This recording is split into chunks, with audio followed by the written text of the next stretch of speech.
Hello, everyone. Good evening. I am Dr. Sarah Rood Walker of the English Department at Spelman College, and I have the honor this evening of welcoming everyone on behalf of the Department of English at Spelman and the Lit Week Committee. This is our kickoff event for what we call Lit Week, which has become an annual event at Spelman that celebrates the power of literature and the possibilities of the English major. And we're so glad that our kickoff event tonight has two wonderful writers that will be featuring our very own Wandeka Gayle and the wonderful Gillian Lee-Fong. So thank you for coming to this event. And I want to say thanks especially to Sharon Strange, who was spearheading the Lit Week organizing, and the other members of the committee, Sequoia Maynor, Wandeka Gayle, who was featured, and thanks to me. Good, I did some work too. Okay, so welcome to everyone. I am so excited to have the opportunity to introduce my wonderful colleague, Wandeka Gayle, who joined us recently in the English department faculty. Wandeka Gayle is a Jamaican writer, visual artist, and assistant professor of creative writing at Spelman College, as you know, who holds a PhD in English and creative writing from the University of Louisiana at Lafayette.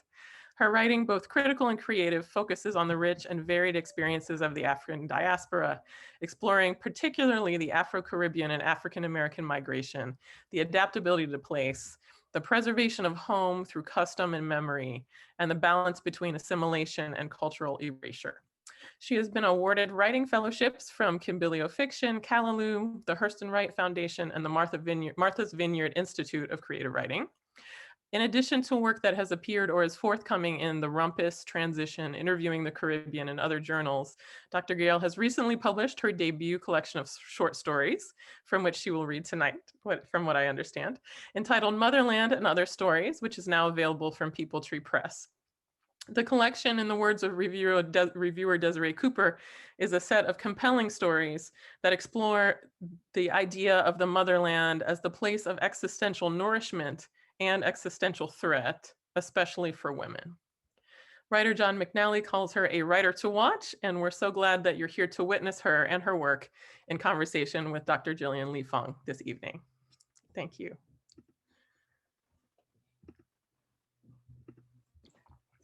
Thank you so much, Dr. Rood Walker, Sarah. That was interesting hearing it like that, so I'm glad. So welcome everyone. I'm really excited that you all could be here. I know that it's unusual that we have to do it virtually, but it's also great because I'm seeing people who live very far away. So welcome to those from Louisiana and in other parts of the country. So I'll just tell you a little bit about Dr. Lee-Fong, and she's going to launch into her reading, and then we will have our discussion. And of course, at the end, you will have an opportunity to ask questions, so you can just make a note of it as we go along as well. So Dr. Gillian Lee-Fong is a Jamaican writer and born to parents of African, Chinese, and Maroon heritage. She draws on her own personal connection to Jamaican culture and the liminal spaces of identity to explore the lasting implications and influences of the Maroons.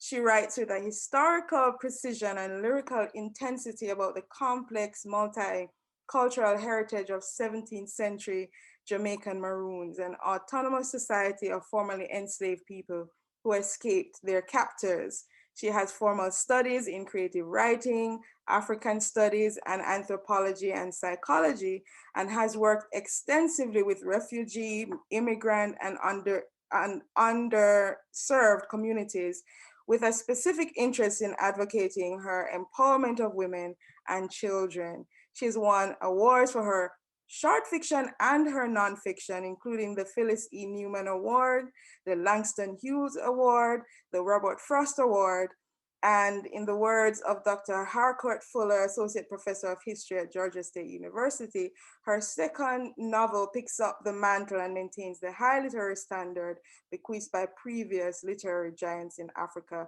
and the African diaspora and in the Caribbean. So welcome, Dr. Lee-Fong. Really happy to meet you, even though we're meeting this way. Seeing if I can see everyone. All right. So before you launch into your reading, I just wanted to ask you if you could tell us a little bit about that journey, about what led you to explore the Maroon culture in fiction. So, Okay, thank you. And first of all, I wanted to say thank you so much for having me here. I am especially excited because Spelman is also dear to my heart. I don't know if you know, but my daughter is an alum of Spelman College, Dominique Lee-Fong Landry, and she has recently been involved in different activities with Spelman College as well. She's still very close to the college and continues to work with them. I'm also pleased to be here because of um, the space of women and being able to celebrate women in different areas. Often we are delegated to certain types of fiction or certain types of art, but I feel as if that as women writers and as Caribbean women writers, that we are here celebrating a whole new way of looking at art and literature. And whereas before, this was not often considered literature when it's coming from certain segments of society. Now we can say that we're in a new space, and I really appreciate being here. So I'm sorry I went on, and I need you to repeat your question because I'm not that young. it's a good thing that you have me speak again because I forgot to mention that your two novels are Abibi. I hope I'm pronouncing that right. I've been calling it Abibi in my head this whole time. That's good. Tembe. Mm-hmm. Yeah. Okay. So basically, in those novels, you do explore Maroon culture. It's at the center of your work. So I wondered about that journey. I know that you have a mixed history with it, personal connection, but I wanted to know, why you decided to explore it, how that came about before you share with us an excerpt of your latest book. Okay. So first of all, when, it's so funny that, African history has always been very limited, especially of a child of, I'm not, a child of the not so recent past, right? And so, and so even growing up in Jamaica, I was introduced, we were a British colony, that. And so we did not have a lot of history about the Maroons. There was one or two books, but it was sort of more of a myth than a reality. And I was actually working at what is now Georgia Perimeter College, but it's the Clarkston campus of the college. And I was working in the library, and I came across some books on Maroon Society. And I was like, oh my goodness, it is real. It's not just some legend that they talk about. We always hear growing up in Jamaica about Granny Nanny, and she's actually a very famous person, but they always fictionalized her. And I think that's what they tend to do with women heroes. When women are strong, then they fictionalize them, and then they don't become as real to us. And so Nanny was not a real person to me. She was just a story, like an Anansi story or Burr Rabbit story. And so when I came across those books, I became very interested in reading about the history of the Maroons, and I went deep into study on that. I also sort of have a story that is more of a mystical realism story that added to my interest in writing about the Maroons. And that is that I had a dream. And in the dream, I had a gentleman, a very tall gentleman from the past in a long coat and a tall hat, sort of looking like a little bit like Frederick Douglass type person, who was beckoning me down a road. And he led me into this house, a very old house. And in the house was a long table with all these people of African descent sitting around it. And I don't know if you know, but sometimes when you go in Jamaica, this is very, every dream has a meaning. you know, it's not just a dream. It's not just the pizza you ate the night before, there's something significant to it. And so I told my mom about that dream, my mother at the time, and she said, that man sounds like my great uncle so-and-so. And he was a maroon. And so I was like, I am taking this as a sign. I'm going to write this book. And so the first book was really, I was teaching middle school at the time. So it was really a young adult novel. And it is actually being used right now in middle schools in South Texas, where I was working at the time. And they use it a lot as classets. And so a lot of students in South Texas know a lot about the Maroons. Yeah, so that is sort of what led me. It was my interest in just the whole history of it, and and the history also includes a lot of history here in America as well. In South Carolina, in the Louisiana, in Florida, there were Maroon societies there as well. So it was a very relevant story to take on. That's very interesting, that that idea of dreams and getting sort of the received story that way, and that being such a catalyst for you to then write about it. And your work does offer a lot of those mentions of dreams and their significance in people's lives. So what I'd love for you to do right now is to share some of it with us, and then we can continue our conversation about it. Okay, so the section that I'm going to read actually is more related to the story. As you know, the Maroons were a runaway slave society. So most of the story is dealing with freed Africans, but I'm going to read the story about because this is like the central part of, and this is the story that is the part of the story that is the catalyst to everything in the Americas. And so I'm going to read a part about the Old Mother, and how Old Mother ended up in the Blue Mountains as a free Maroon, because she's the only one who started out in Africa and in slavery. So I'm going to talk about Old Mother. And Old Mother is sort of a representation of every one of our grandmothers, especially, or if it's not your grandmother, it's that, that strange lady down the road who always have something to teach you. And that is what Old Mother is. Okay, so to this section. Okay. All right, the Holy Woman. She was a mystery from day one. Children's talk still buzzed with rumors of who or what she was.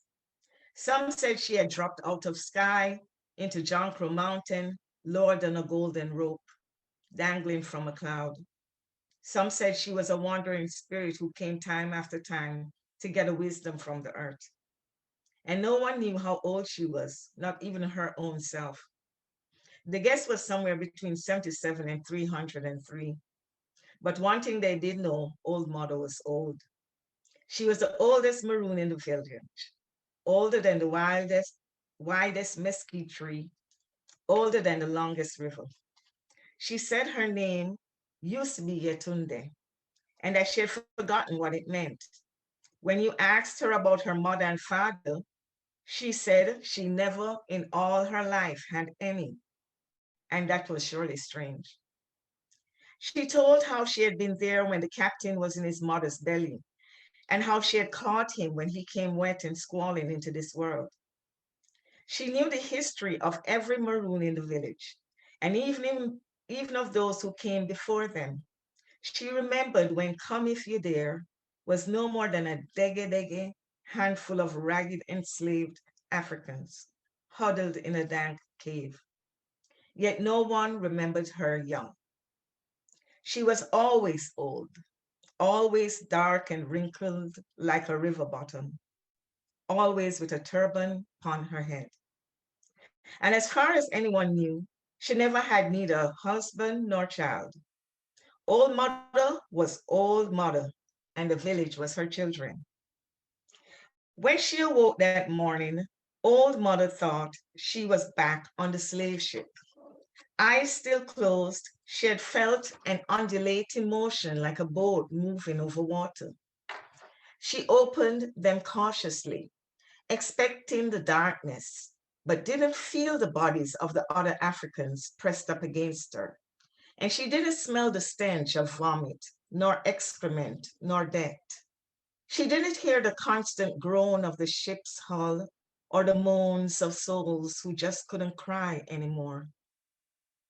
It came back to her now, that long journey across water that took her from Africa to this small island of the New World.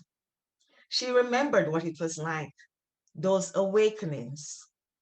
That's what she called them, for she had lost track of whether it was morning or night. There was only the dark and miserable awakenings after blessed sleeps of nothingness. She awoke each time, this is on the slave ship. She awoke each time with a fresh panic in her heart, lips chapped dry by the salt air, her belly cleaved in with hunger, and no knowledge of where her husband and children could be. The woman beside her turned around, eyes white with fear, and jabbering something in an unknown tongue. Old Mother shook her head sadly. The woman was from a different African society. She didn't recognize the markings on her face. She jabbered again, some anxious, desperate query. Old Mother shook her head. It didn't matter what language she spoke. Old Mother did not know the answer to any question she could have asked. Old Mother was known as Miriama then, Yetunde Miriama. Her second name meant gift of God. She was a woman in her mid-20s. She had 4 sons and a young daughter, and a husband who was a good farmer, a family she would probably never see again. I'm going back to the present now. Old Mother shook away the memories and adjusted her eyes to the weak light filtering into the house. The many days of rain had subdued the sun, which glowed feebly through heavy clouds. She had a taste for rose hip tea, its subtle tang on her tongue, its soft blossom smell. Her first mistress had given her some once, an elderly English woman with swirling green eyes and white hair that fluffed up soft on top of her head like the down of a baby duck. Miriama had cared for her 12 years until her death. Then a nephew took over the plantation and life became hell. She thought about a baby and a weary sadness filled her. It rested upon her shoulders like a heavy cloak and seeped into her bones. She hadn't realized how empty her house would be without her. She hadn't spoken to her since the night of the ceremony. Maybe today she would sneak to the bridal house and bring her some rosehip tea if she found any. Then a cold lump settled in her stomach. Suppose a baby had run. Maybe she would go to the house and find it empty. She didn't want to tell her, though she knew it was the right thing to do, about the option to leave. Old Molly knew that her reasons were selfish. She didn't want to lose this child. My daughter, she thought, letting the words linger sweetly in her mind. My daughter. She had never allowed herself to think, not after the pain of losing 5 children. When she was brutally taken into slavery, she had hardened her heart to the thought of family, children. She had changed her name so she belonged only to God. She had taken in a baby and, yes, loved her, but had never allowed herself to think daughter. Daughter was too precious a word. Daughter meant flesh of my flesh, bone of my bone. Daughter meant loving someone more than you loved yourself. Old mother allowed herself just for a brief moment to think about what might have happened to the one daughter she had born and left back in Africa. But wasn't it better that she had not been captured with her? Then she closed her mind to that thought and brought it back to the present. If a baby stays, she said firmly, it will be good. If she leaves, so be it. It will also be good. She thought again of rosehip tea and got up from her bed. Back on the slave ship. The slavers had captured her in the forest as she traveled to visit a sick aunt in a neighboring village. She had not wanted to leave her children, but the rainy season had just ended, and sickness lay hidden in damp pockets of the forest during those times. She didn't want her children to come down with the awful fever that plagued so many, taking their minds before they finally died. She carried a basket on her head with food and certain roots she had collected to help nurse her mother's sister back to health. She came across a path where a herd of elephants had passed through the forest, destroying branches and leaving deep tracks in the soft earth.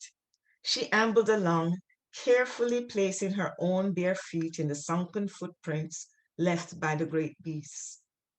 She was thinking, this may be my great, great, great, great, great grandfather who came back to visit me. But before the thought had fully flourished, 6 men leaped from the bush and surrounded her. 4 were Africans, but 2 had hair and skin in a pale color that frightened her. Terror entered her breast and lodged there. She dropped her basket and made her long legs take flight. She heard their excited cries as they gave chase. They caught her, bound her hand and feet, and carted her away like a pig to market. They took her to a building, large and white, facing the sea. It was a prison, and she stayed there many days with others that had been captured. Each day she saw more and more Africans being brought to this strange house of stone. They chained them together with iron shackles on their hands and feet. She grew skinny in that house until she was too weak to stand. Only her eyes grew fat as she watched and watched and watched these new things. She saw them bring in strong men, warriors, beautiful women, even children. She saw little girls and boys who should still be with their mothers. She saw chiefs and farmers, servants, merchants, priests, and craftsmen. She didn't see them bring any old ones or sick ones or suckling babies. Those were left to fend for themselves. Every day her eyes darted around, growing plump, portly, even obese with these new things. She also watched for her husband and children, but never saw them. Then one day, a ship appeared, white sails on the great ocean, and she knew she would never see them again. So she changed her name to Miriama. gift of God. She didn't know where the ship was going. Some of the Africans whose language she understood whispered that the white men were demons who were taking them on a long journey to the underworld. There, they would make them their slaves, or as some surmised, their dinner. Miriam knew that was not true. She had looked into their eyes. And even though they came in unexpected colors, she knew they were as much human as she. They placed them in the bottom of the ship, almost 300 of them. They stuffed them there lying side by side, so that wherever she turned, her nose pressed up against the head or ear of the stranger beside her. Somewhere behind her, a woman kept up an incessant wail of why, why, that caused her spine to shiver.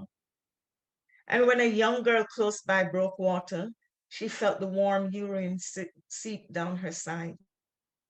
She lost the sense of time on the slave ship until she couldn't tell how much time had passed. 7 days, 2 moons, 100 years. She only felt herself getting older, very, very, very, very old. She could feel the tickle of gray hairs springing up, her teeth shifting in her gums, the lines in her face deepening like dried fruit. So old she was becoming, she could never be young again. One day, the door of the ship's belly creaked open, and sunlight and salty air flowed in. The people writhed like snakes because the light burned their eyes. They were taken up on the deck of the ship, and the sailors splashed them with buckets of seawater. Miriam could hardly stand. Her bones were stiff and frozen into place. Her muscles had forgotten how to walk. She crawled out onto the deck and lay in the sun, its healing warmth pressing down, feeding her bones with its energy, bringing her slowly back to life. When she could, she raised her head to look around. She saw nothing but ocean. It scared her. She tried to stand, all crooked and bent, and craned her neck to see. She lifted her hand to shade her eyes and peered. Her mouth fell open. No land, no land anywhere.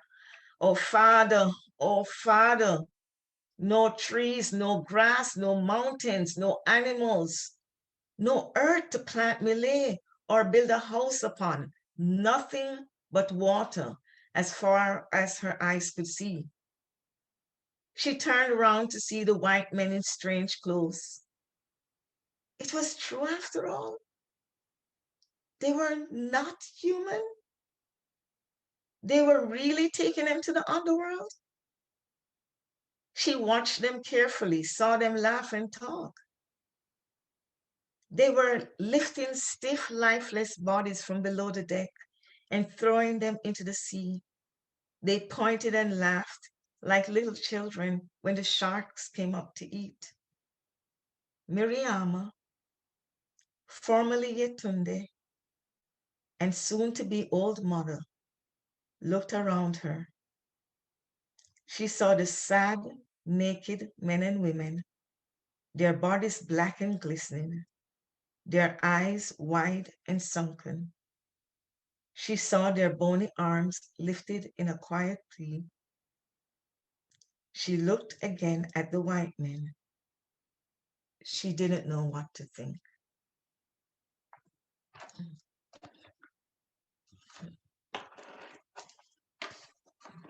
Wow, thank you for sharing that.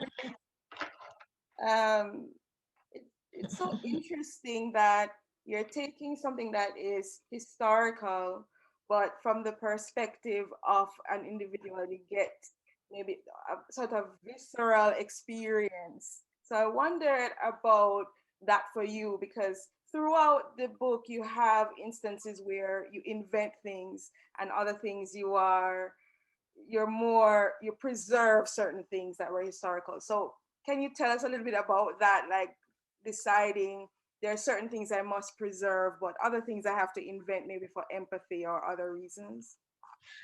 Um, yes, I took a lot of artistic rights. The reason I did that was because, first of all, there's a lot of history and clear history on the on slavery, on the Middle Passage, um, the history that is on the Maroons.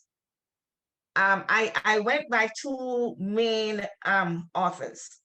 I mean, historians, and Richard Price. I don't know if you're familiar with Richard Price, but he's a famous historian of Black diasporic history. I also looked at, I cannot remember her name, Campbell. And those two books were the most accurate I could find. A lot of it is primary sources. Now, these primary sources are coming from white men from the area, from the era. So when you read that, you do have to imagine what is really the story that's not being told, or the voices that are not being heard. And so that is why I sort of played around with the reality. I also looked a lot at African history. I studied African history and the original African peoples that came, the Akans, the Ashantis, the people from Haiti that came. And I'm sorry, my brain, it's been a long day. I've been teaching all day. Yeah, so my brain not working. The Igbo, that's the tribe I was trying to remember. And I did look a little bit at their history, and I studied diasporic history. So I'm looking at just other countries too. I looked at the Maroons in Guyana. I looked at the Maroons in Suriname. I looked at the Maroons in South Carolina and in Louisiana. And I sort of brought all of those stories together and used my own imagination to feel out what the stories are. A lot of it sounds like, in my story, sounds like it's not, like it's made up. A lot of it is the myths of Jamaicans. And I put the myths in there as well. For instance, if they said that the slaves used to burn down the plantations, the Maroons, to burn down the plantations, they would tie dry grass on the tails of rats and set them loose. And that's how they would burn on the plantation. Well, recently I was just watching the long story on NPR, and they did that. So that's how they burnt on the plantation. It's based in Jamaica. So I don't know if it's because that author who that story is based on, her book is based on, has the same information as me, or if it's true. But I use it because who knows, who knows what was done. So I do play with that. And I like to play with magical realism. I am a fan of a lot of Gabriel Garcia and Isabel Allende. So I do play with magical realism. Okay, well. that's interesting you mentioned that too, because with me, when I was working on my collection, I thought about, yes, these are about people who are living now or like in the recent history, but the kind of received story element was what appealed to me, because any Jamaican you meet, they were either told a story, whether it's a duppy story or a folk tale, and so I felt like, for me, even though nobody's telling me to do this, I felt like I had to be preserve certain things about the folk tale. So if I find out the story about how hen and hawk became enemies, I put my spin on it, obviously, but it was compelling enough that you keep that in there to add that mysticism and that element of, as you mentioned about spiritism and the other world. And but that's interesting, the idea of what do you preserve, because you're using history, you're looking at what's the culture telling you, and you're also saying, well, I'm going to make it my own, but I also want people to know, look, this is something that people talked about. They hand down these stories from generation to generation. We hear about it. And it's interesting too about what you mentioned about the fact that a lot of the history is written by outsiders, people who aren't Black or who aren't Caribbean, who may have been in positions of authority. And they say, and had agendas, so yeah.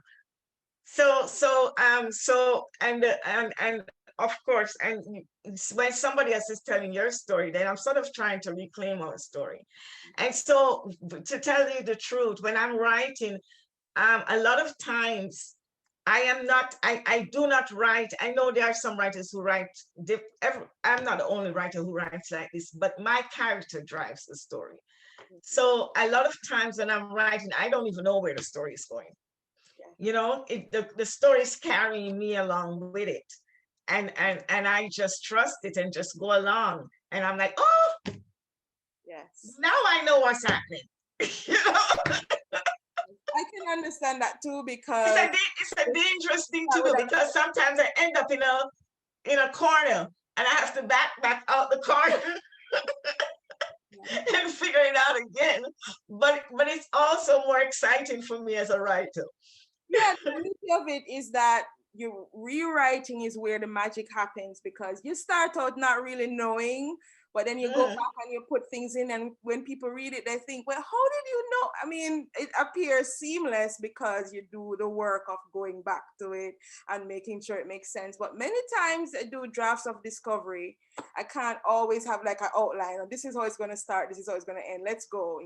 Sometimes an idea comes to you whole, but most times it just starts with a character and you say, all right. Starts with a character and it drives. My ideas, I never have an outline. Never. Yes. I never have an outline. And if I have an outline, then I don't feel like writing it.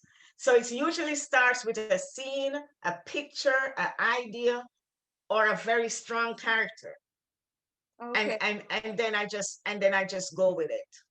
I have a loose outline because right now I'm working on a novel and I have to have parts. And I think maybe it's interesting you said that too, because maybe that's what's preventing me from buckling down with it, because I have such a regimented idea of this is what's going to happen. And, and many times when I do sit down to write, it's something completely different from what I had thought. So I have the outline for my own security, or maybe my own sense of purpose, I don't know, or security, but it becomes what it wants to become. Yeah. The other thing that jumped out at me when you were reading that section was the idea of naming, and how naming is significant, because I used to just pluck a name from the air and say, is this sounding Jamaican enough, and use it. And then I realized it was a wasted opportunity, because names have meanings. I recently found out, and I don't know if it's 100% true. I recently found out that my name means you have left me. Oh.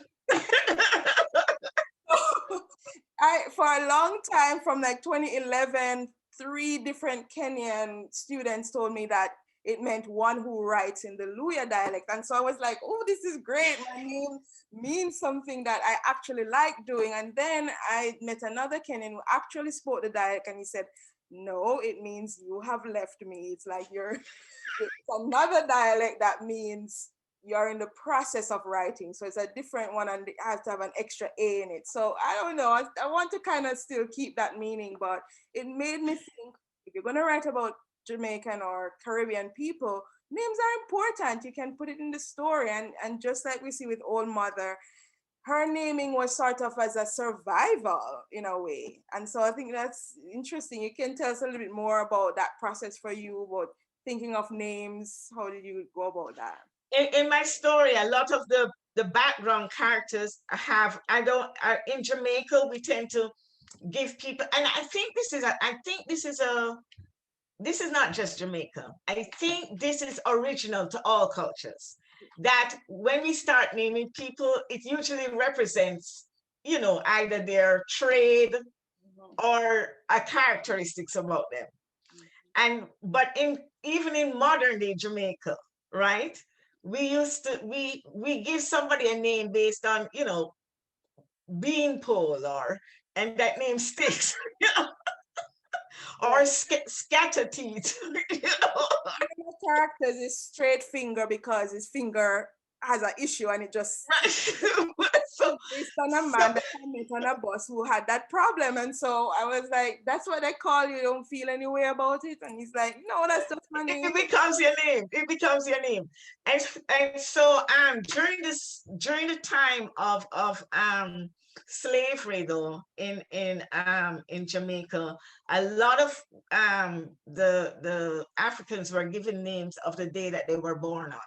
Mm. Okay, they Quasi, so on. Those are names of like the days, like the African days, Monday, Tuesday, Wednesday, Thursday, Friday. So it's the day that they were born on. In my story, a lot of the background characters have these fake names: Tall Boy, Little Bird, things like that. But for like the main characters, I really did do my research. A baby is she was a naturalist, and so her name means flower in Ethiopia. And I know it's Ethiopia. It doesn't have nothing to do with West Africa, but that's her name. So yeah, so yeah. And so I did think about the names and about the meaning of the names. Yeah. Okay. Yeah, and that's something too with one of my stories, Finding Joy, where I found out that means joy. So it's like, how can I put this in the story and make it seamless and interesting? Because names, as you're saying, it's so compelling and interesting, and the fact that I mean, I didn't use this, but that just occurred to me, the idea that you would be called a certain name at birth, but then your pet name is something completely different, doesn't even relate, and it has something to I won't tell you mine. I won't tell you. It has something to do with my teeth. Okay. Now I'm interested. You can tell me off camera. You can tell off camera. All right. So another thing but in my story and my writing though, I do stop a lot. Anything I do stop, and I do, if I don't have the knowledge on that or information, I stop and I research it. Yeah. I research down to the shells on her wedding outfit. I researched that. When I was doing the funeral, I went and I researched the obia, because a lot of obia, the thought of obia came up in there. So I did a lot of reading on obia. And so that obia is like Santeria, right? Or in voodoo in Haiti. So I did a lot of research on that to make sure that the elements in there were accurate. Okay. Were authentic, yes. So before I share mine and then we can continue the conversation, I wanted to just mention how it connects, that you talk a lot in your work about belonging and home, and that's definitely something that I find myself writing a lot about, to the point that when I was at a conference, the question came up, when are Caribbean writers going to stop singing that note? It's something that you have to think about, because in your story, it's forced migration. So you're displaced.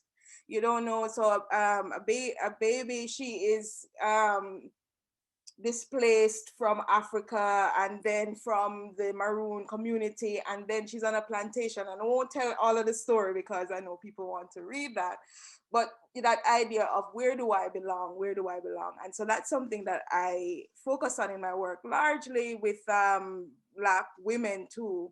And so I'll read a section from Melba and we can talk some more about that. This is Melba. From the kitchen, Melba saw the upturned soles of Edgar's water boots and knew instantly he was dead. The realization spread cold through her chest, but for the next 5 minutes, she stood paralyzed at the sink and watched the water pour over the Pyrex dish in which she had made the macaroni casserole they had just eaten together. They had sat across from each other, chewing wordlessly. He had long since stopped complimenting her on the cooking, and even that had been the extent of their dinner conversation over the last 10 years. Once, Melba began lamenting how the principal at her elementary school still went over her teaching plans more than she did those of the other teachers, and she was certain it was because she was the only Black Caribbean woman on the staff. Edgar had complained that too much talking interfered with his digestion, so thereafter they mostly ate in silence. Melba's husband of 30 years had always been a man of few words, though when the house was full of the noise of children, it had bothered her less. They had come from Jamaica in 1985, newly married, just less than 6 weeks. She had left her job at a small school in Mandeville to follow him to Florida, then New York, and now they were settled in Louisiana. He now a retired contractor. When the accident had taken her 14-year-old Eliza and 16-year-old Philip, Melba and Edgar had no longer, Melba and Edgar no longer knew what to say to each other. She dried her hands and went out to where he lay by the rose bush. She looked down on him, his hands slack around the hose that spewed water around his head. This was where they had sprinkled the ashes of their children, and Edgar had insisted on planting canna lilies and roses. They never spoke about the accident, but argued about burial or cremation. Melba was Pentecostal, and Edgar had abandoned the Presbyterian faith of his childhood, but in the end, the practicality of cost decided it, and their children became, as Melba thought, manure for roses. A reporter had taken a quote from them after the memorial service for what the media was calling the school bus tragedy. Edgar had deferred to Melba. She had said simply, "It's the worst feeling to bury a child, far worse to bury two." They had been one of many parents left to rebuild their lives. The man who drove his pickup into the bus died instantly, and Melba thought this a small mercy that this name would live no longer than her children. She would grieve for her children. The man would meet his maker. That was that. She retrieved Edgar's straw hat lying a few feet away, held it in her hand for a moment, looking down on his weathered face, and began to weep quietly. Edgar had been a stubborn man who shunned doctors and concocted his own medicines, despite Melba's warnings. A few years before, she had seen him hold his chest, and he reluctantly conceded to her prodding to go to a walk-in. She remembered his gruff resignation when they told him he was at high risk of a heart attack. He waved it off as the result of Melba overcooking the beef every Wednesday. She snapped out of her trance, ran back inside, and called an ambulance. They found her lying beside him, shrieking and pummeling his chest. She was not one to shout hallelujahs and get in spirit when in church, so hysterics did not come naturally to her. The paramedics naturally interpreted her actions, her clutching his chest, getting mud on her clothes, and fighting them for the body, as grief at the loss of her husband. They did not realize she wept for herself. She was neither wife nor mother now. In the beginning, she had loved Edgar from the moment he stood at the doorway of her grade 6 classroom in Mandeville, asking directions to the principal's office. Their courtship had been brief. She had distracted him from his work as a construction worker on the new school site, and their talking in the hallways had parlayed into trips to the cinema and concerts in Mandeville Square. As the years ebbed, she loved him less. He let the thing between them die from neglect. often becoming sullen without provocation. He changed even more after they started their new life in America, becoming less and less the man who wooed her with notes, June plums, and hibiscuses. In America began the pulling away. Once early in their marriage before the children, when they lived in a rundown apartment in the Bronx, she had followed him to a bar, imagining that he had lovers, brash black American women on the block who loved his accent and workman's build. But instead, she found him sitting by himself, nursing white rum, his face drawn. She did not feel any more relieved. Perhaps it would have been better had he been with another woman, because hate was far more satisfying than worry. Is what Eddie? She had asked one night when she found him sitting in their darkened living room. Something happened at work? You want us to go back home? There was something almost hopeful in her voice. Is nothing, love, he said. Go back to bed. Edgar, tell me, we can go away somewhere. She came and sat beside him on the sofa. I don't want to go away, plus we cannot afford it right now, and we don't have anything back home. This is where we live now, Mel. He patted her hand. It was true. Between them, they had one relative, Edgar's elderly aunt, Ruthie McDermott, who lived in New York, who had made it possible for them to live in the United States permanently. This is where we live now, he said quietly and kissed her forehead. Melba was not assuaged by this, but she decided to leave him be. As she got up, she felt his hand on her leg. She turned back and his hands encircled her waist, and he slowly pulled up her polyester nightdress and brought her flush against him. She wrapped her hands around him and kissed him tentatively, holding her breath, willing this fleeting intimacy to last. She marveled that when they came together, he knew how to make her feel safe, yet their lives diverged as soon as his body left hers. As they rocked together, she kissed him and felt his face wet against hers. It was a wonder to be this close to him and yet be unable to comfort him. When he succumbed to whatever torment he was enduring, he would pull away, even in spirit. She would often find him weeping like this at night. She would pretend not to notice, to preserve his pride, even as it ate away at her. Then the world was already becoming unbearable. Sorry. Then when the world was already becoming unbearable for them, a drunk driver slammed into the school bus, carrying 30 children, turning it over and killing everyone. Their world stopped. Now they lived in tandem with each other, yet wholly apart. Let's see. I can just look at the other section.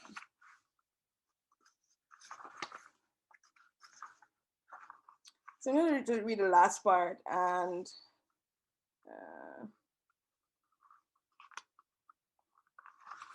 I think we can stop there. Yeah. So just wanted to share that part to the idea of people coming here for a better life and finding that it's not always what they think it is. You know, there's always the homesickness, and you know, in your case with your story, we know that it's forced, but it's something you still have to contend with. And so for people like you and I, for instance, I'm also interested to know too about, you know, you are a Jamaican writer, but you are living here. And, you know, do you feel like that's something that you grapple with too as a writer, and striving to maintain that connection to home? How difficult is that for you? So what would you say about that? First of all, that is beautiful, and I enjoyed your story. Thank you. I My story is very much about what your story is about. And it is about my personal self also, as being, it's the story of every foreigner. Mhm. And when I say, and I don't want it to make it sound like, oh, just a Jamaican in America. I mean, anywhere you go, if you pick up and you leave Atlanta and you go to live in Alabama, you're a foreigner, you know, and you're going to go through this. It's also the story about, it's also about, so a baby story is not about exile.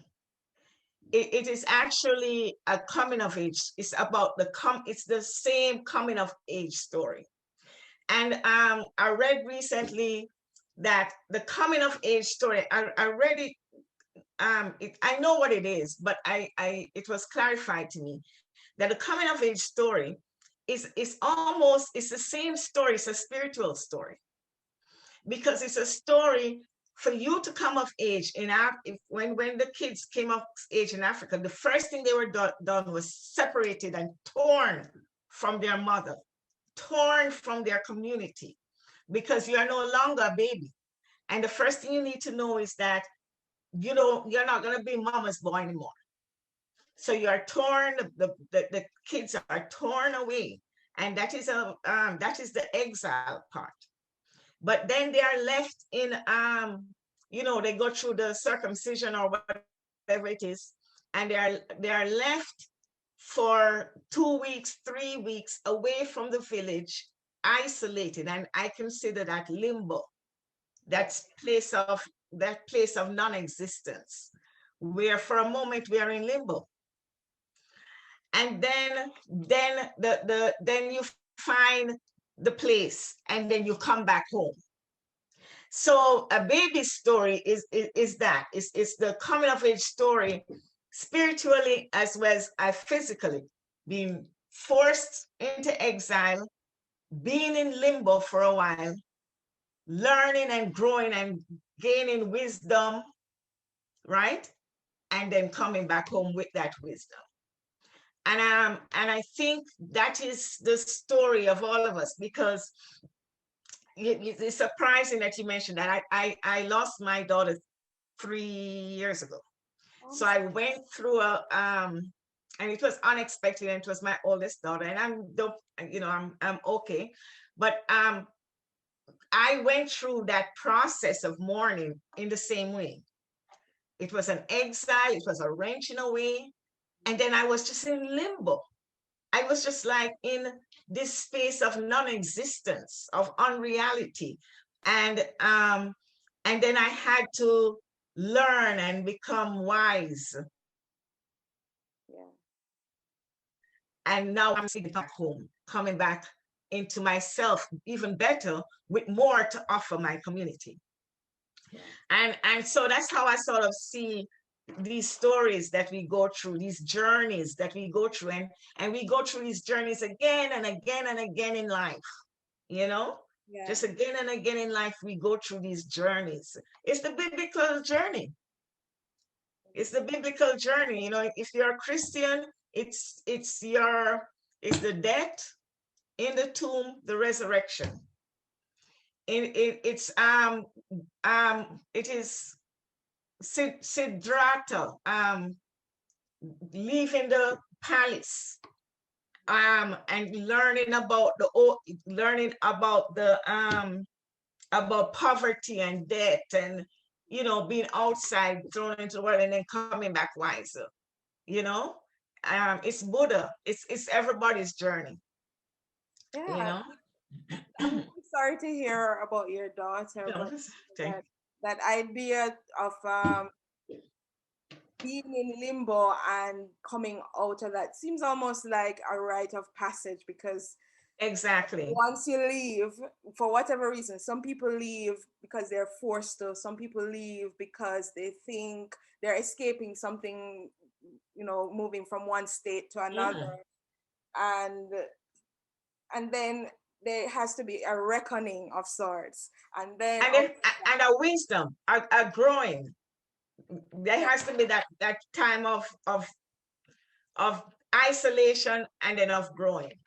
And I don't think I've heard it said that way, but it makes so much sense to me, because a lot of people who come here and they feel that, why shouldn't I be happy? Shouldn't I be rejoicing? But there are so many things that the detaching is almost a violence. It doesn't seem that way, especially in modern times, when all I did was take a flight here, but it's the detaching that is almost a violence that you have to then contend with. So what I think works for me to get to that place out of limbo is still having that connection to home or whatever previous state it was, with an understanding that you will never be the same.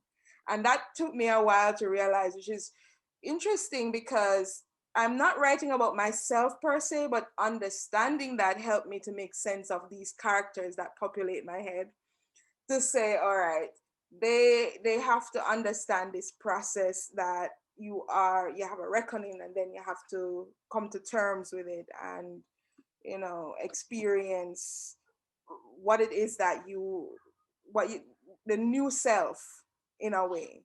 And I work with refugees, remember? Yeah. I work with refugees. Yeah. Think about culture shock.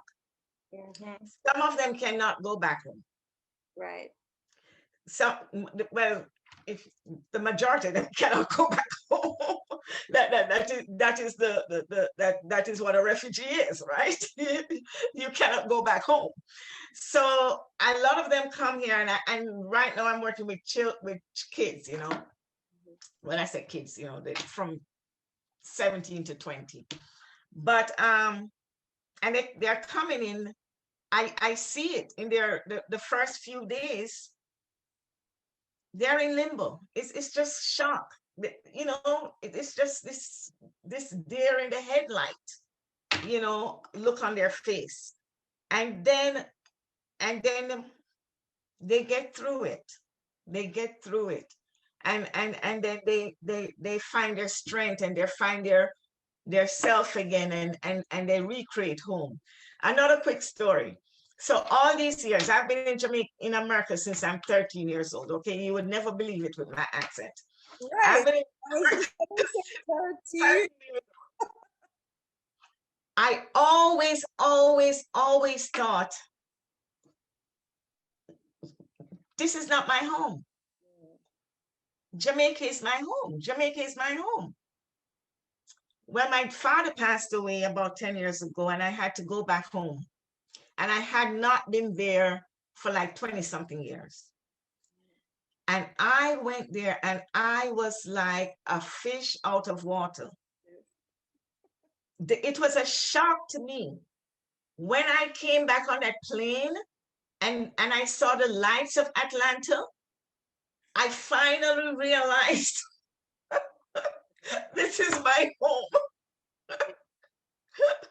It took me that to finally realize this is my home. I'm an American. I've only lived 13 years in Jamaica. I've lived 3 times in America. So, you know, so it's just how the human psyche works, I guess. And when we resist, you know, I think like you said, when we resist and try to hold on to the past and to what was, then we can't move forward. Be unhappy, because the idea that you're saying when you were 13, I mean, I only came here 2009, December 2009. So that's not that long ago. But I try to go home at least, and I still say home. It's so funny because it's so different when you go home, and you say, I try to go home at least once a year. But people know the difference. I was just saying this in an interview, that people look at you and they know there's something different about you. It's not that you sound the same, you know all the dialect and everything, and even the new slang, because you have the internet and you hear all of the new things, and nobody's saying Bringle anymore, nobody's saying Irie anymore. You know, they're saying these, and you know all of these things. I'm still saying that. But the minute they just see you and they say foreigner, or they say you're a foreign yardie, they know. And so you want to have that. I have this connection to the land and the people and the culture, and you want to be the same, but there's just no way. You are in limbo right now, because you're still trying to be being connected to one place and not connected to the other place, and so you're just they're trying to figure it out. maybe I kind of interrogate it, or maybe tackle with it through my writing. maybe that's what it is. That and I do feel homesick a lot, even though I've been here for a long time, and I still see the value of being here. There are lots more opportunities in publishing, in jobs, and and things like that. But your heart still belongs. And I think that was what you were saying about you're going back, even though you knew that you left when you were 13, but you're going back thinking, well, this is where my heart belongs. But is it, And so maybe you can have two homes. Why can't we have two homes? This can be your home and Jamaica is your home as well. The other question before we open it up for the question and answer is about attitudes about dialect. And I always ask other Jamaican or Caribbean writers this, because you might be writing in a different setting and you're writing in America, but that doesn't mean that only Caribbean people will read your work. And so I've been in some good workshops, some not so tolerant workshops where that has been a contention. People say, are people going to understand this? Like when you read Dege Dege, I just was like, yay! I love that you're using these words. But, I wondered, is that something you think about non-Caribbean readers? Did you go through a process of saying, do I need to have a glossary or do I just use context clues? I ask everybody and people are like, they have Google, they can look if they want to look it up. But I had to come to terms that I don't need to have a footnote. I did that for one workshop and I had a footnote. And the teacher, who is American, she's a Caucasian female professor, and she said, you don't need to have a glossary or a footnote. We get it, So that was sort of the that got me. So what about you? Have you thought about those attitudes toward dialect? Have you had to deal with that when you're thinking about deal with that? So I had to deal with that a lot. So my first book, Tembe, was a young adult novel, and it was published in 2006, so it was a different world. And and when I wrote it first, I did not use dialect. I used the dialect, but I English-sized the dialect, sort of like when you know how the African writers use like achibe. It sounds like it, but it's actually, or even how Southern writers would write. Right, like the way in which they speak, the order of the words, as opposed to other. Right, but it's still, but they don't use the real dialect. They don't use the real dialect, unless nobody would understand. So my my publisher at the time was like, you need to put it in the dialect. I spent a summer changing everything into the dialect, and he could not understand one thing he was saying. And remember, this was a young adult novel, so kids, American children, are going to be reading this, and they're going to be like, no clue. So I had to read. I had to go. I tried to explain. I'm like, it's not going to work. So I had to go back. So with this one, I just put in one or two words, where they can understand, like pond. Everybody know pond is upon. Right.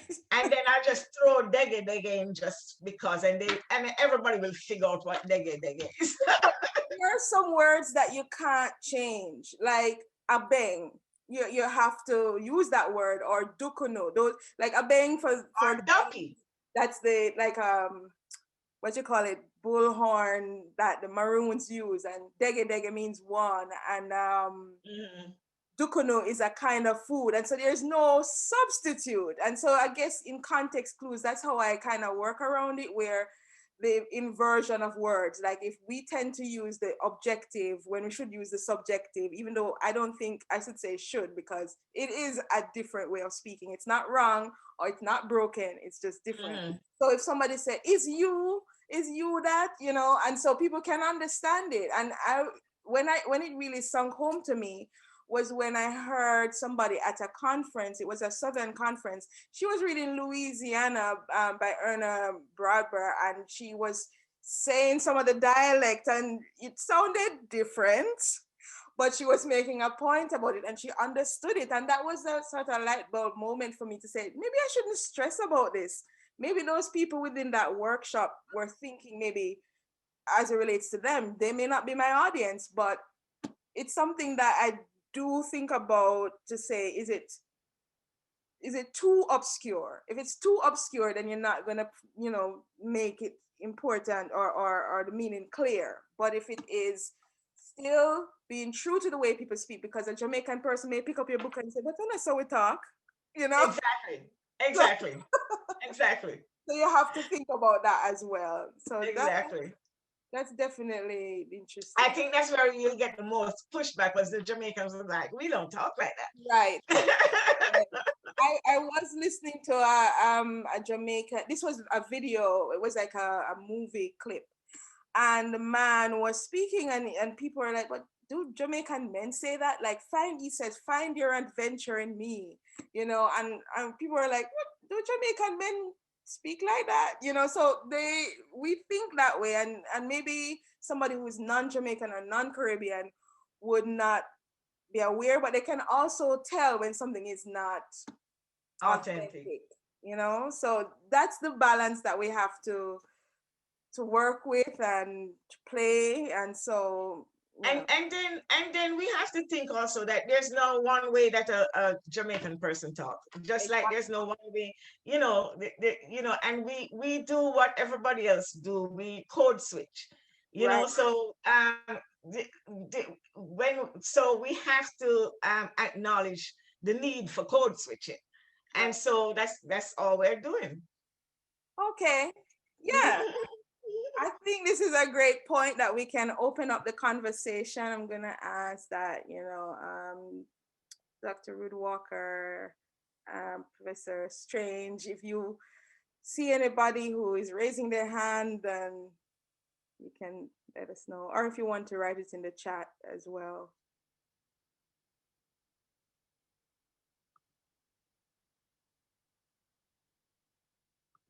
No questions for us?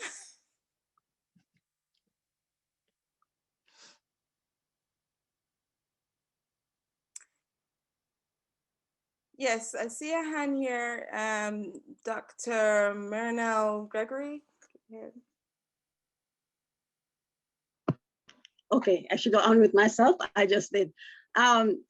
You said that one of the books that you published is used in the middle school as like a class set and so on. I think it was Gillian who said it. Yes. Uh-huh. And I wasn't sure, was that the one you were reading from? No. Okay. So I wanted to ask you about that one. What is the setting? Is it an American setting? I found it interesting that it was used in the school as one of the books. So I wanted to know, was it a Jamaican setting or was it a combination? As you say, when we live here for a while, well, we get two homes. Some of us really feel like both places are equal our homes. But I wanted to know what was the setting of that and why it appealed to the middle school so that they used it. Well, that's why I was surprised. It was about the Maroons also. Oh. And it was and it was the same, actually a baby was actually a character, a minor character in the first book. So it was about the runaway slave society. It was a coming of age story of and it was based upon Maroon culture. So it was a young adult historical fiction novel. That's why I was making the point that a lot of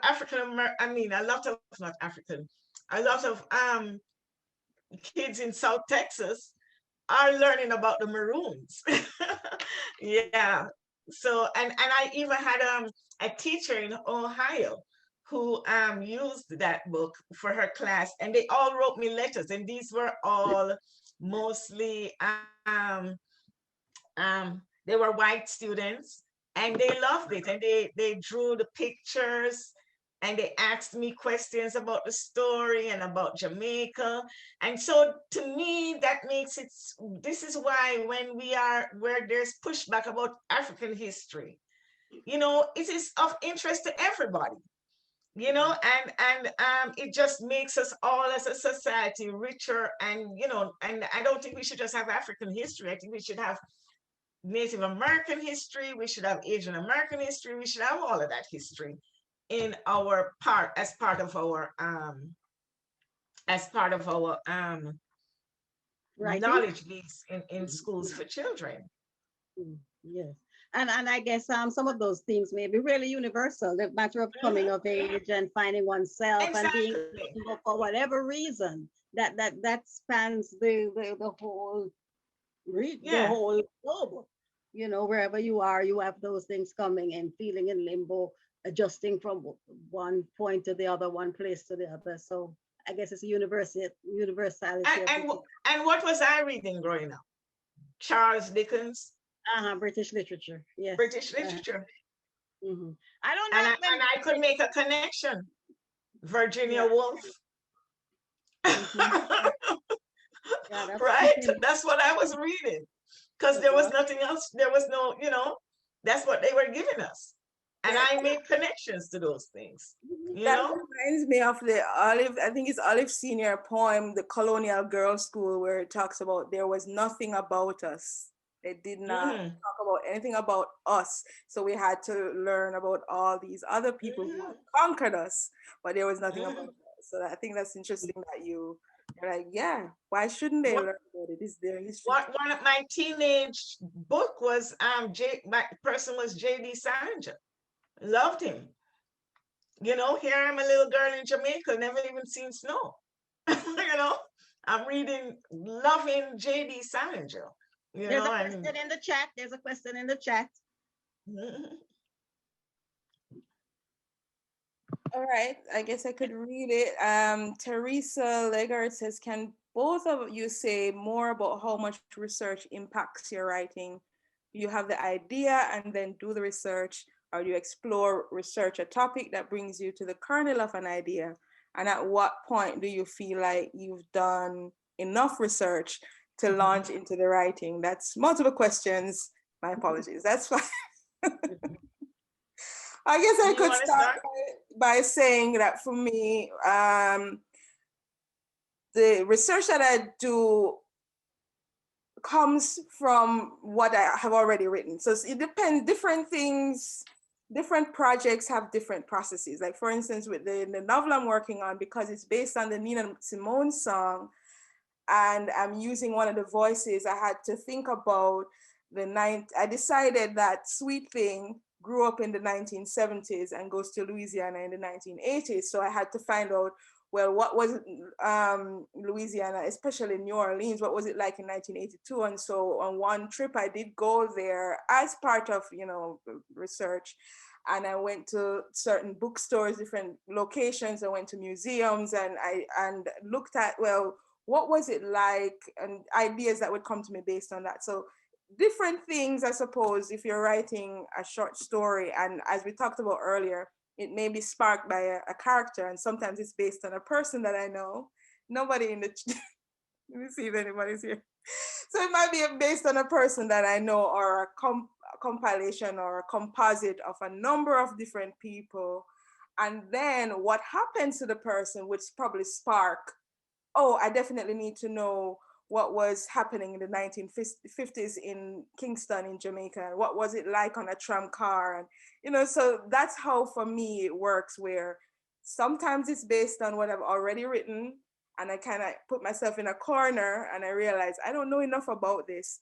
Or it's an idea and I say, let me find out about it and see if it sparks any more ideas. What about you, Gillian? It's for me, because I was writing a historical novel, I had to do a lot of upfront research.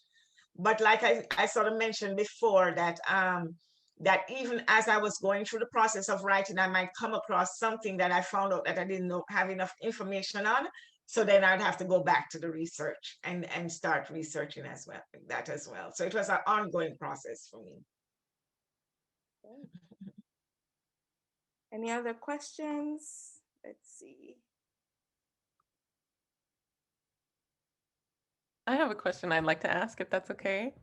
Thank you so much for your reading and for your conversation. It it felt very intimate to us sitting and listening in. So thank you for letting us be here while you said so many wonderful things. I teach a class at Spelman that's called The Art of Writing, where I talk to students about sort of the life work of being a writer. We don't talk as much about specifics as craft, but what it is to balance that, to do the work that is writing and to create the art that way. And one of the things is coming up that we're going to talk about in the course is what it's like to live with characters as you're creating.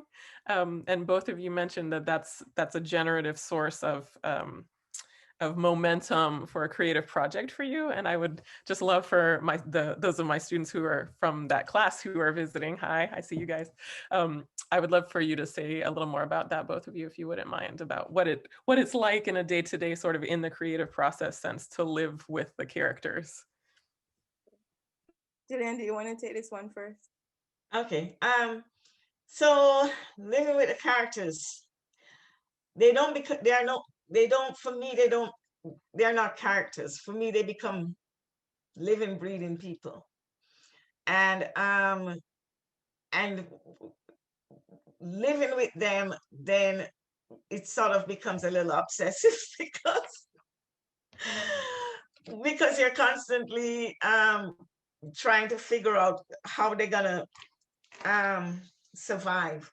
And you not only that, but what's going on in their mind, what is their thought process, what mental dilemma they're dealing with, so you're thinking about them not just only not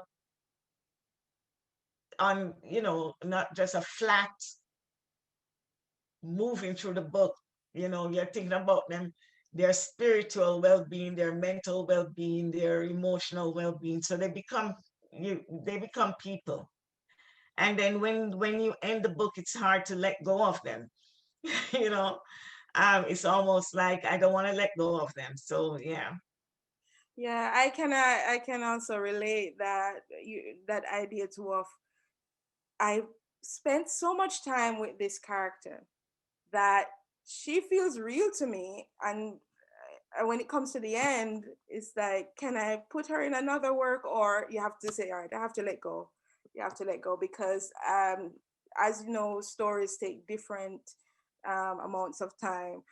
One story with the titular story of the collection Motherland, Roxanne stayed with me for about 5 years. And I think part of it was that I couldn't let her go until I understood why she existed. I know that sounds very weird and maybe artsy in your mind, but for me, she was real, and I didn't want to do her story an injustice. And I've gone through 2 workshops with that story, and one colleague said, listen, I don't know what you have to do, but you need to go somewhere and work on this girl's story, because if you ever give up this story, I will be upset as a reader. So that level of investment that somebody else had told me that, okay, well, she's real to me too. I have to make sure that her story is worth telling. But the characters come to you different ways. And recently, one came in a dream. I know I'm sounding very mystical right now. Well, one came in a dream and she was so vivid. I didn't have any paper nearby. I was half asleep and I took out my phone and I used my notes app and I wrote down information about it. When I woke up, I was more awake and I read it. It didn't make that much sense right away, but it was still hazy. I wasn't making that much sense, but eventually I got the kernel of what this character would be. So sometimes it comes when you see, for me, 2 of the characters in the collection came from my watching women. I don't know the way I'm saying these sounded very bad, but I took a bus when I was in Lafayette, Louisiana, and I noticed that this woman did not get off the bus. And I would take the same number bus, and there are about 2 of those buses of that number. And so the probability of my seeing her would have been slim if she came off at a certain stop. But I kept seeing her, and I found out that she would take the bus every day, all day, and wouldn't get off. And I said, this lady has a story. So I wrote about her as Melba, which was the first part of that. Oh, wow. Then there was another lady that when I lived in, also I think it was in Louisiana, where in the complex, she would walk around the complex just muttering to herself every day, at least 19 loops. I counted, I guess one day I was like, let me see how many times she's walking around. And I said, this lady has a story, and I invented one. I didn't talk to her that much. There were a few times where I would catch her taking cigarette butts from people's castaways, and I said, something is amiss here, and I don't know, it must be lost. Why would somebody do that? It has to be lost. So that was how that story came into being. So it all depends on either it's a dream or on people watching, or you read something, or you know somebody. At least one of my colleagues said that, he was going to write about somebody because they made him so angry. I wouldn't suggest that, but sometimes people make you angry and you're like, I'm going to write you in a story and terrible things are going to happen to you. But of course, it's all in fun. If you don't mind, I'd like to share one quick story because it made me think of it. I dreamt a character once, and he's been with me 10 years and I've not written the story. And he was a very slim built, maybe Hispanic, maybe white, maybe mixed young man, and he was gay. And he had just broken up. He was very sad because he had broken up with his boyfriend. And he was very dramatic also. And I don't mean that in a bad way, but he was like, because I'm a drama queen, but he decided he was just gonna wear all white and light candles all around his house. Okay. And I felt so much empathy for him. And he's been with me 10 years. And I keep thinking about this story, and I have the start of it in my head because I love him, and I even started writing it, but I've never finished writing that story. But he just came to me. He came to me. He was sad, and he was expressing his sadness in a very beautiful and poetic way. Yeah, I think you definitely should revisit it, but it's also, I've noticed it's not something you can force.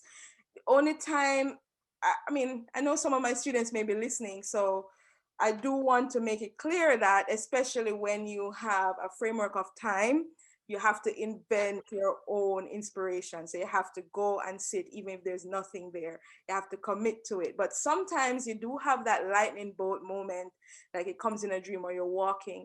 And how I knew how to end a story was something like that. I was just going about my day, and then I heard the character say, "Not to me, not to me," because the question of somebody saying, your husband is dead, you need to understand that, and she says, "Not to me," and I had to like run up the stairs and write it down because I had been working on it, but I was just not doing it as vigilantly as I should, but the character spoke and I had to work. But lots of times things come out of being regimented and choosing a time and sitting down to work and creating your own inspiration. So I would say that too, that don't wait until you hear voices. You have to find out, what do I care about, and just do lots of free writing. If nothing comes, especially when you have deadline, you have to make it happen. So it's wonderful when it does happen like that, but it's not sustainable. All right, so there's one more question in the chat. Oh, I don't know if you noticed now, from Dr. Parekh. Oh, I didn't see this. And Dr. Parekh says, thank you for such wonderful insights into your excellent works. I want to know if exile return experience for an immigrant writer also encapsulates the process of distancing and bridging between reality and imagination in a specific way. Exile for a writer encapsulate the process of distancing. Did I sound too complex? I'm not sure exactly what you mean. What I'm trying to ask is, if for an immigrant writer, as you mentioned, Maroons, but also for immigrant writers, this way of remembering the realities and reconstructing it in the space where those realities are not possible. You have to use your imagination, and I think both of you do that. I was just wondering if it is a very specific process for immigrants and versus those who have always lived or native to this country. Is there something that you can pinpoint as a process that you have gone through, which you can claim is based on the fact that you are, away from your country or motherland? Wandeka, maybe you can say something. Gillian, you too. I don't know. I'm just asking the question. Like language, I think there's something about this way in which we reconstruct the language to bridge those, distances that we have traveled, and therefore the language itself is not going to be understood if we were to write in the ways that we spoke in our countries or where we are from. Yeah, I mean, that's where that whole compromising of how do we make our experience translatable. That is, I don't know if there's a definite process. I think it all varies based on the project you're doing. Like, for instance, there are some things that I cannot write as fiction, that I have to write it as nonfiction. Like, for instance, I wrote about this as nonfiction because it was something that happened that really solidified to me that even though I am from another place, the way that I am perceived by this country is that I'm a Black woman. That's how I read. And so being accused of shoplifting and having the police called on me became something that was so an indication of that that separateness and that distance that you experience. And I realized I had to write that as the truth, whereas other things I can write as fiction, even though they might be based on real experiences. Or if I have to concede that, all right, I can't use the way that it would be said in Jamaica and make it clear to somebody who is not from Jamaica. That's earlier what we were talking about, that idea of having to code switch and kind of supplement certain things and invent certain things so that people can understand it, because it doesn't always translate when you write it as the experience unfolded. I don't know if that was clear, but definitely it varies from project to project. That certain experiences that you have to then say, how can I make it translatable? Do I have to add some kind of some kind of experience in it, or do I present it straightforward? Like even the story I was saying about nonfiction, I even cast it in the second person because I felt like that would help people empathize. If I say, this is happening to you, you're the one being arrested, you're the one sitting in a car watching 3 police officers go through your cart, and you're thinking to yourself, I just crossed the stage, I just got my PhD, and yet I'm still seen in this way. It doesn't mean anything outside of academia when you're presenting in the world as just a Black woman, and even if you're from somewhere else as well. I don't know if that's the same for you, Gillian. I wasn't sure if I understood the question. Maybe if you could just present that question to me again. I'm sorry. I don't know if I should just leave it because okay. if you didn't get it, it's okay. Okay, I'm sorry. What I was trying to grapple with as I write too, and I write from having immigrated from India many years ago. And yet that connection, like you said, is always real to me. But when I'm writing, it becomes like, how do I bring that through imagination? Because that reality doesn't translate into the words, because that's a lived experience that sometimes I don't have the words for, so I have to invent some, and I think that is part of the creativity that we have to tap into, because we don't always have the luxury of living the realities that we left behind. So I think I can So get it are from you the talking writing. as a are you talking as a memoir writer, as writing memoirs? Not necessarily memoirs. Okay. Mostly I write poetry, but I do also write short stories, and I just was just grappling with it. I don't particularly think there is one answer, or but if there is a way that you do. I just wanted to share.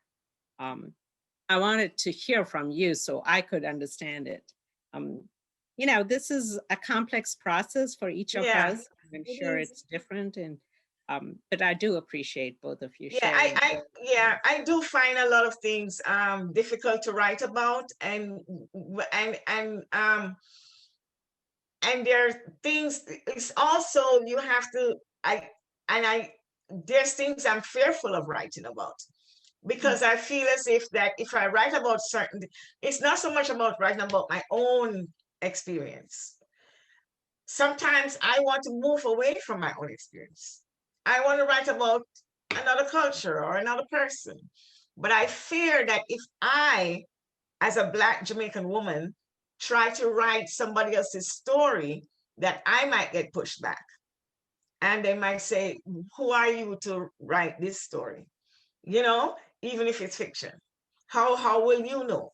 But as a writer, I feel as a fiction writer, I should be able to create anybody's stories because I'm a human, you know? So so yeah, I think that is more what I grapple with. Yeah, I mean, the writing of the other can become problematic when you are writing from a place of power. But so I think as a Black woman, there are lots of things that we're able to write about because of our position that maybe is foisted on us. So that's interesting you say that. We do have one final question, and then I will release you, like I tell my students. Dr. Gregory? Yes, go ahead. Yes. You know, just looking back at my experience back home in Jamaica in the 70s and so on. At that time, I was in high school. I'm older than all of you.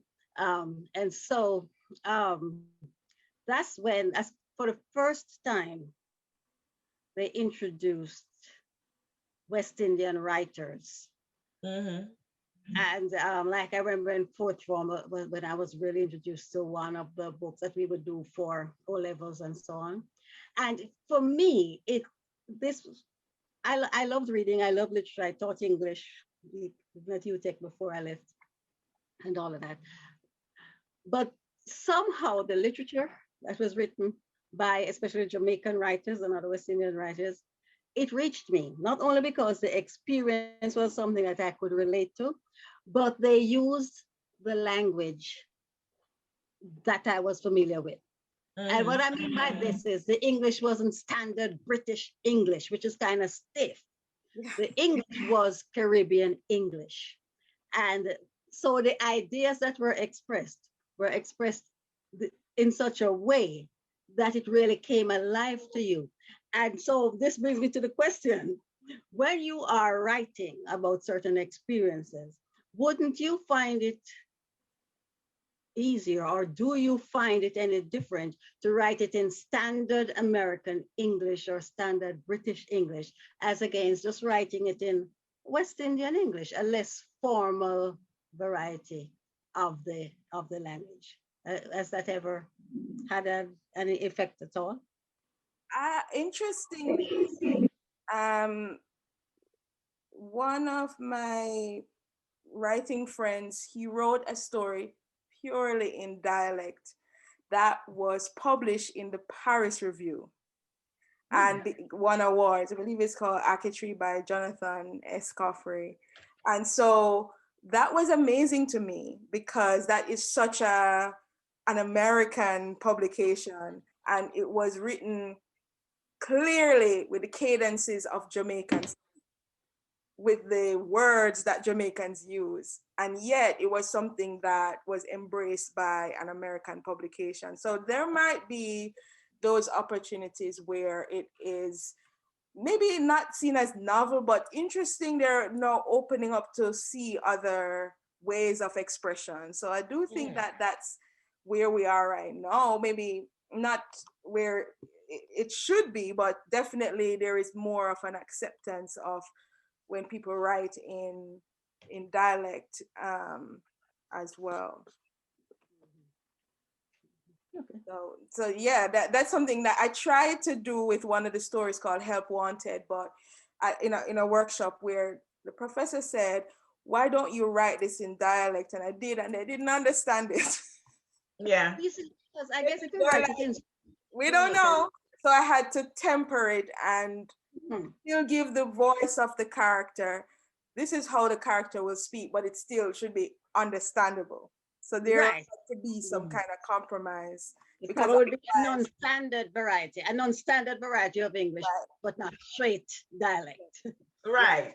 And we sort of touched on that earlier, Dr. Bryan, because I am probably in your age group, because I was in high school in the 70s too, when that, I think it was Nanny Town or something like that came out. And I grew up with Miss Lou and all that poetry, and I love my Jamaican dialect, right? But like I said, when I did try to write my first book, when I did change it to complete Jamaican dialect, they didn't understand it. So the publisher made me rewrite it. All right. Well, thank you everyone for being here. Thank you, Gillian, for such a wonderful conversation. Thanks for participating, all of those that you did. Just as a reminder, there are other events that will be happening this week into early next week. And Dr. Ruth Walker has put that link in there, and we can send you more information about that. So I hope that you will take part and keep a note of these other events. The next, you can remind us of what the next event is. Sure, I can. The next event is this coming Friday, 2 days from now. There's going to be an open mic night featuring Spelman student and alumni writers. Some special guests we've invited back to come to be in conversation with our current students. And that's being hosted by Aunt Chloe, our student-run literary magazine. On Saturday, we have a voting rights write-in for people to learn about the voter suppression bills that are in a lot of states right now, one in particular in Georgia, and voting rights bills that are going through Congress, and to write to their representatives during the session as an activism activity. And then on Monday and Tuesday of next week, we have the wonderful Nikki Finney coming to campus, zooming to us, zooming to our dispersed campus to do a workshop on Monday with some invited students from Spelman's creative writing classes. And on Tuesday, in conversation and doing a reading and in conversation with Professor Strange and Dr. Maynor. I would like to just say thank you guys for everything. This was so delightful. Professor Strange, I really appreciate you creating this space and inviting me. Okay, Gillian, you know to call me Sharon. Well, we go far enough back. I know, Sharon, but I didn't know if your students were around. Okay, yes. So thank you so much. Well, thank you for agreeing, and thank you for being here, and thank you to Wandeka for moderating such a lively and enlightening conversation wrapped within your beautiful, both of you, your beautiful creative works. Thank you all, and everybody that's saying that in the chat. Thank you for coming. Okay, bye. Bye, everyone. Bye. Thank you, Wandeka. Bye, guys. Thank you, everyone.